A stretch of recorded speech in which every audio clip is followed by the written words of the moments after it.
I want to bring in my next guest now. Let's not hang around. Here he is. Here he is. Good morning, Alex Smith, aka Jonathan Royle. What would you prefer me to call you?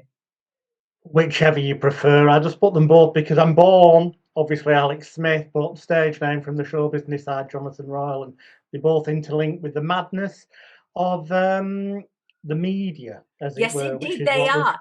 You're a hypnotist. You're a known media prankster. And we Oh, were, I was. I oh, was. you I did were. that for about 6 years, from 1992 to 1998.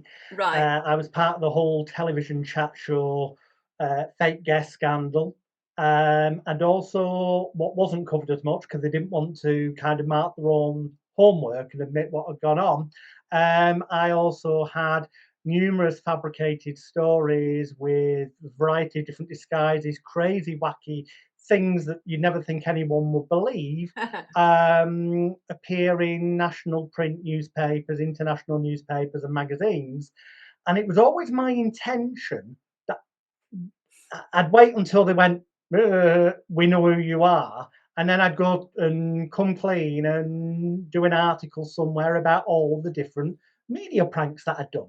Right. That was the intention. And yes, it was from the purely selfish point of view of it would help heighten my career Profile. persona. Nothing wrong Yeah, with that. Nothing. Let me give some background to why you're here today. We were joined a few weeks ago by Paddy French, a journalist, I believe, yeah. who's also covered your situation. He's written extensively about the crimes of Murdoch's fake Sheikh Mazher Mahmood. Paddy came on to talk about John Alford, who is now obviously dead, another victim of Mazher Mahmood's corruption. And of course, Mazher Mahmood was eventually jailed. You were part of his sting, and you were convicted. You were jailed Yeah. after, this is according to the headlines, you were jailed after handing over £1,000 in counterfeit coins. And you say it was a publicity stunt, but you were convicted and jailed. Tell people about that. Okay, this is going to be slightly disjointed. This is stranger than fiction. That's why it says circus of the It's mind weird. on It's a there, weird so that story. people can go and see legal documents that back up what I'm saying is true. If I heard this without being able to see legal court documents, I'd go, that is so batshit, it can't be true. But I'd done my bit as a media prankster, and amazingly, it hadn't fallen apart after 6 months. After 2 years, the same newspapers and same journalists were dealing with me, even though I could tell they recognised who I was. And I very rapidly discovered newspapers didn't care about truth and honesty. No, no, no, no. All they wanted was sensationalism and stories to sell more papers. And with television, they weren't really bothered about truth and honesty. They just wanted water cooler moments and fights in the studio in television debate shows and stuff to get the viewing figures, because television is run by accountants. I never expected it to go on for 6 years, but it did until such times as some journalists started saying, we can't use you, we know who you are, game's up type of thing. At which point my publicist, who I didn't know, had a bigger agenda of his own. Call it the misguidance of youth, stupidity of youth looking back. But why would my publicist, who'd helped me fabricate these media pranks, ever be comfortable with the idea of me then going to a media publication and exposing all the pranks when they'd had an involvement in making them happen? That wouldn't be good for them. But I didn't think about that at the time. Call me stupid. I was. It's as simple as that. But in any event, he suggested to me, look, the game's up with the media pranks, so why not do one final one before you go and expose them, as they were? Because you'll get away with this one. Do a prank on the fake Sheikh Mazher Mahmood at the News of the World. He said, do the call girl scam.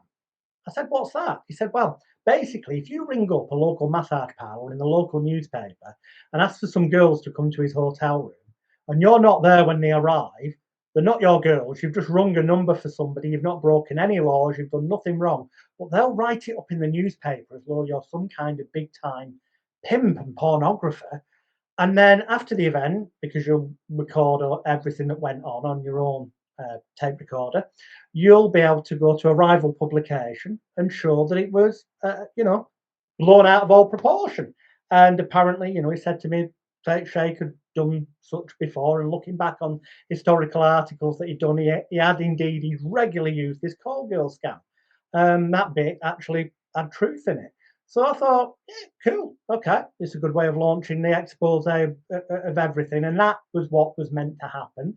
And indeed, at the first meeting with the fake Sheikh, and I must say, I sent an anonymous letter, apparently anonymous letter in my handwriting, to the investigations editor at the News of the World. I know it sounds crazy, tipping off that at the time my stage name was Alex Leroy, was a big time pimp and pornographer.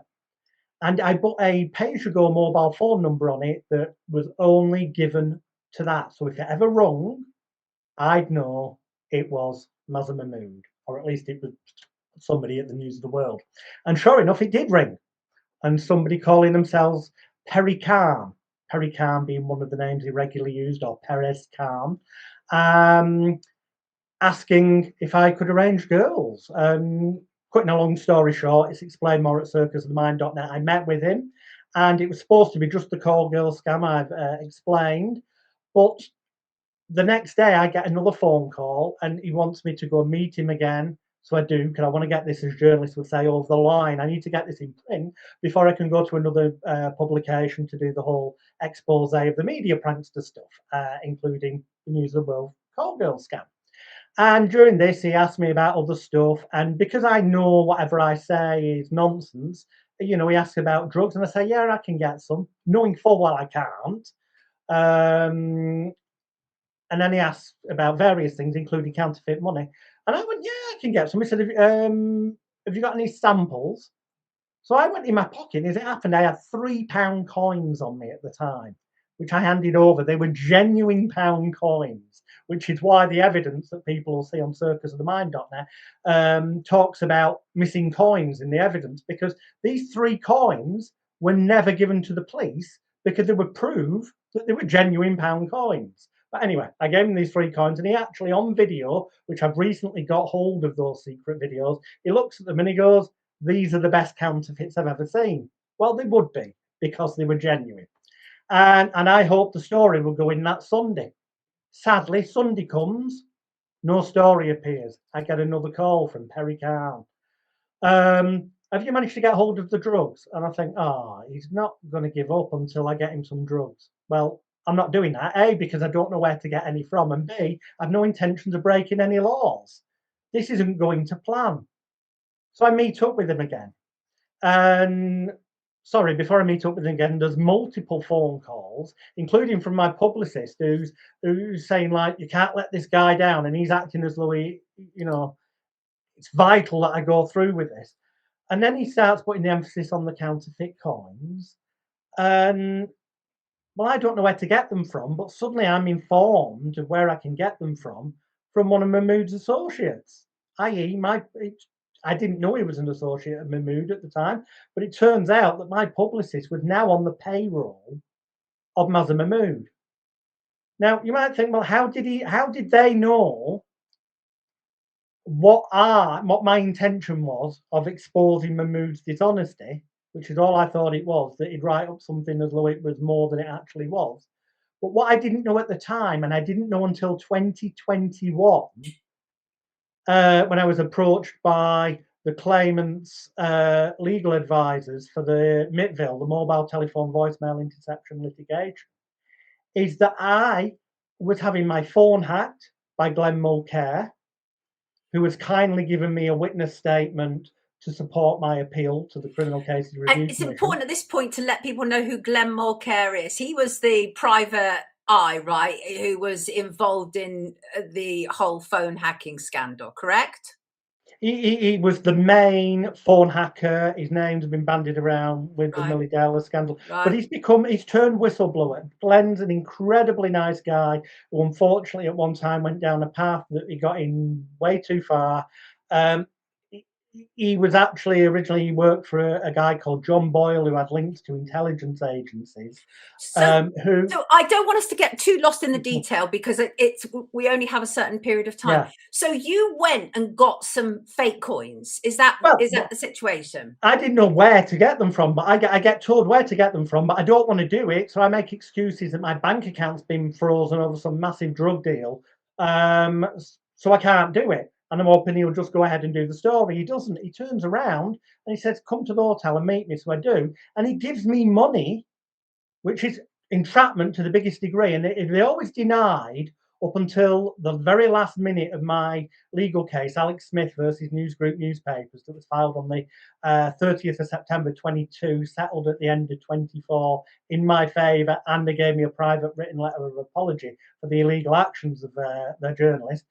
They always denied that I'd been given the money up front because that would be entrapment and not allowed. And all. Yes. But the videos that I got during disclosure of Alex Smith versus News Group Newspapers, I got all the secret covert videos, all the secret audios. I got all the photographs that were taken by private investigators they had following me, which they had no legal basis to do because they had no prima facie evidence of any illegal activity, because I was actually the source. But I couldn't prove in my court case that I was the source because a handwritten letter from me was in Mahmood's files, and he was protected by journalistic privilege that he didn't have to show who his source was.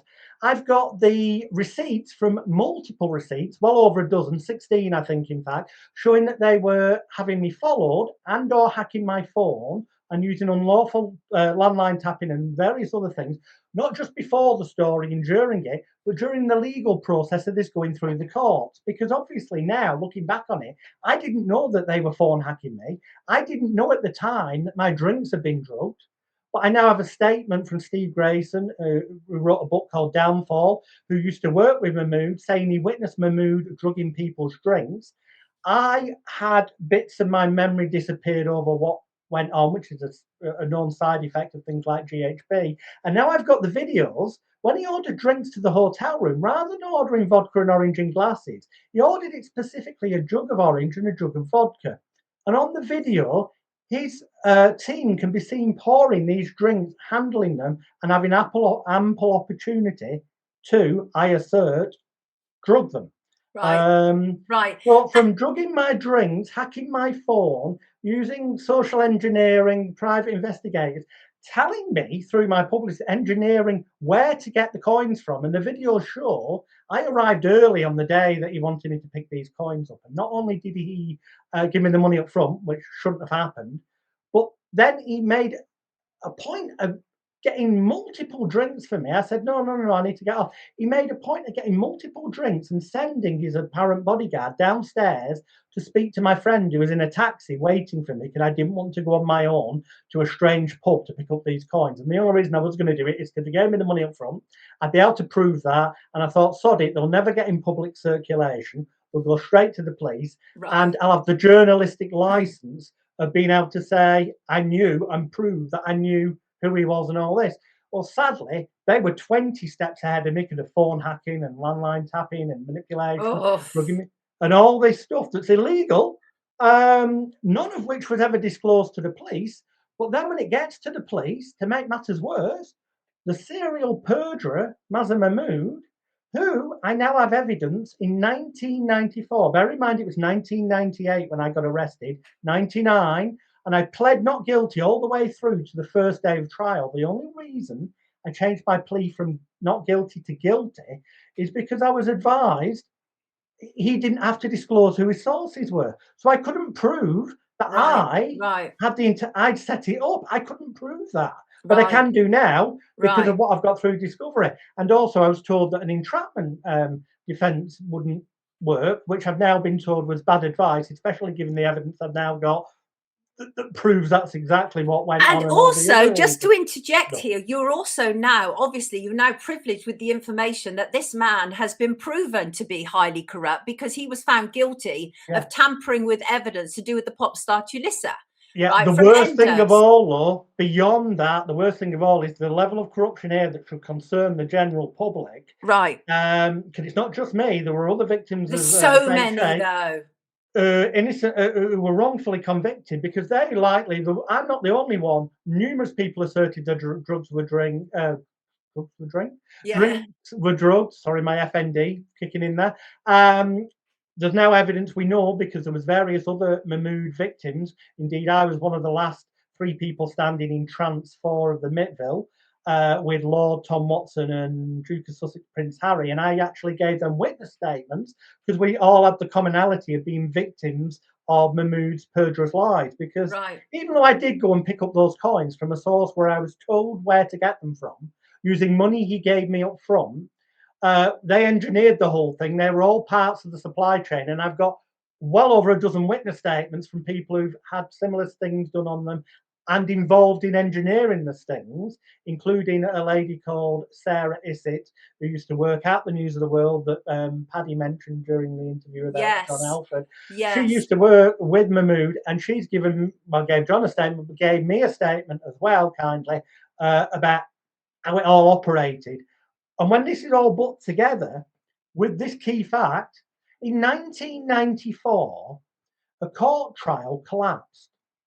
Get ready for this, people, because there's a couple of things here. Some may not surprise a lot of people, but a court trial collapsed because of Mahmood's perjurous lies and evidence. And at the time, Piers Morgan was his boss.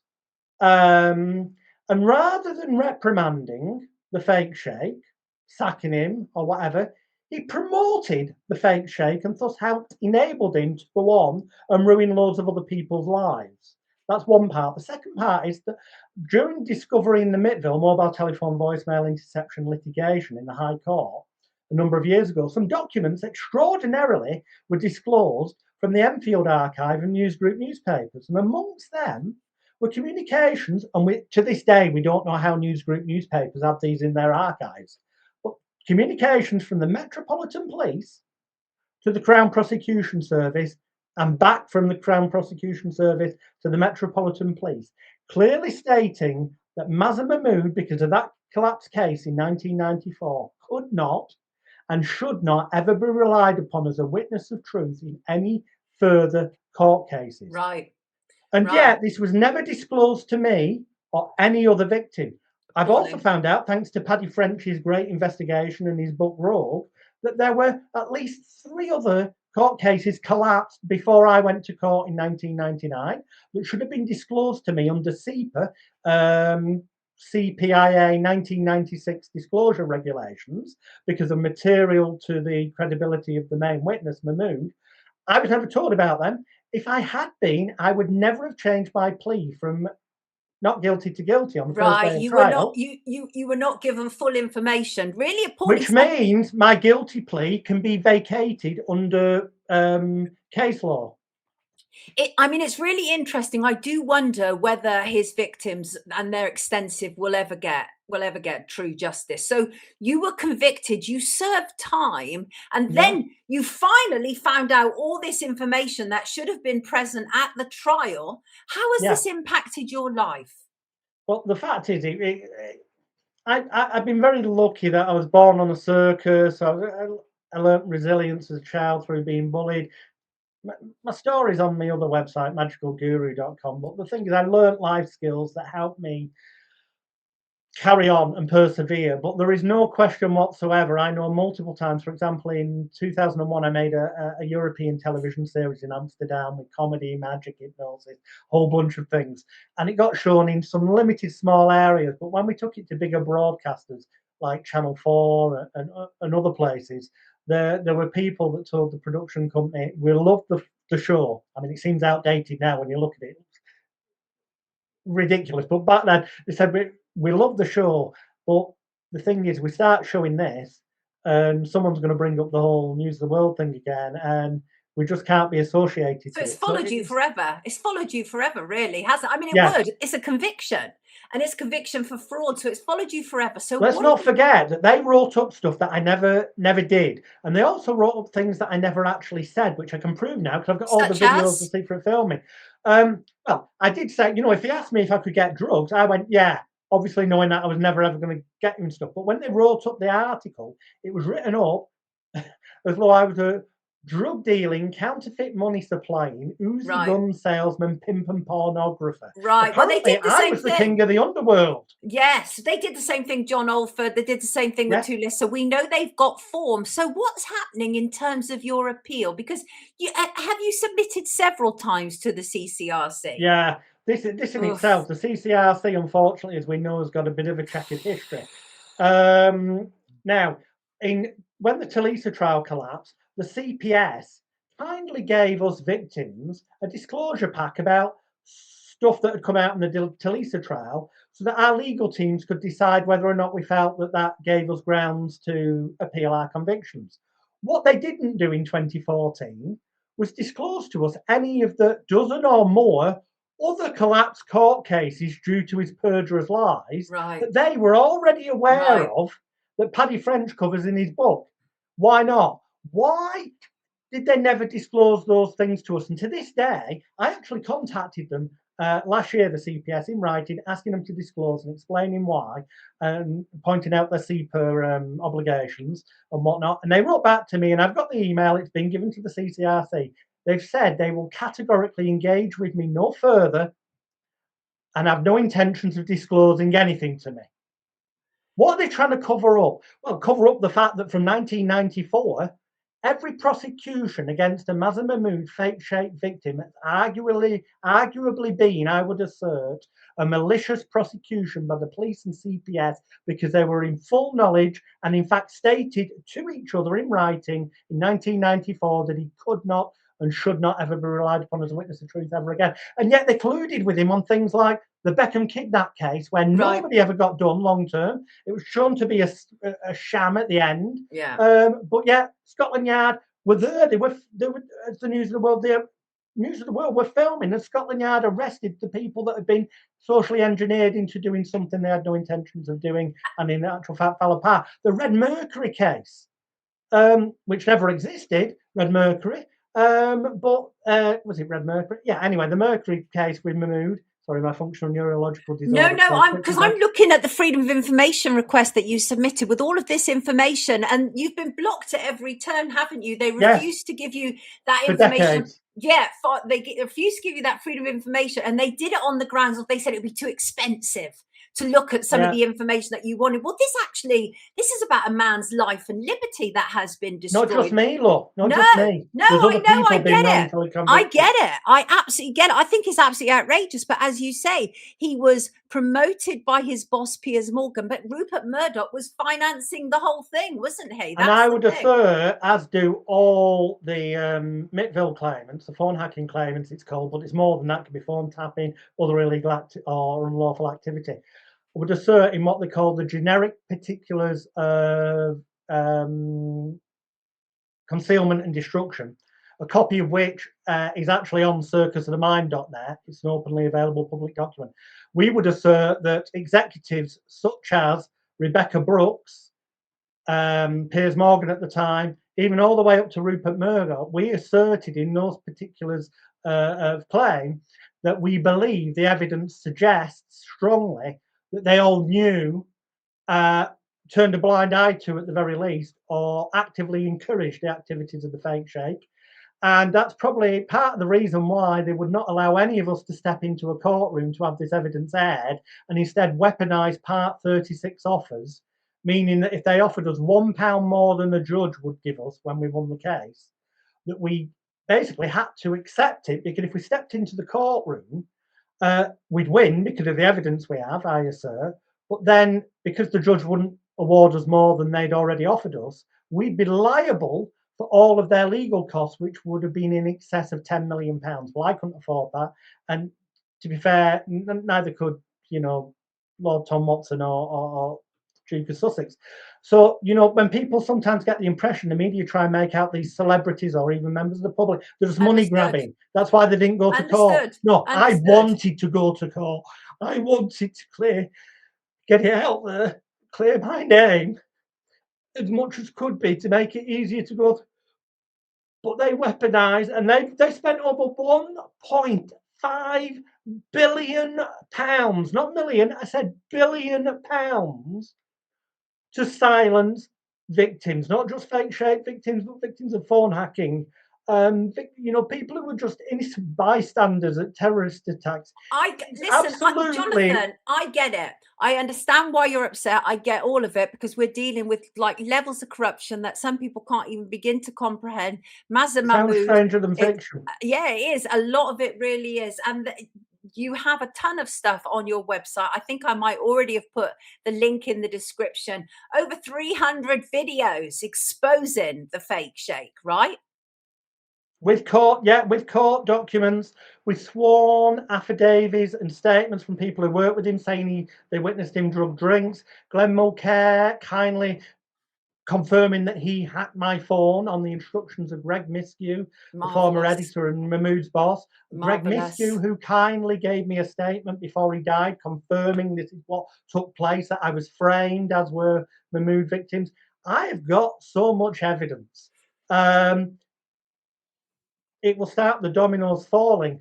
And yeah, I went to, after the Talisa trial, I went to the Court of Appeal, but the single judge turned me down. He said it was out of time, you know, all this. So I went to the CCRC, and in 2018, years later, they finally decided to just lazily copy and paste what the single judge had said, literally, practically word for word, and turn me down.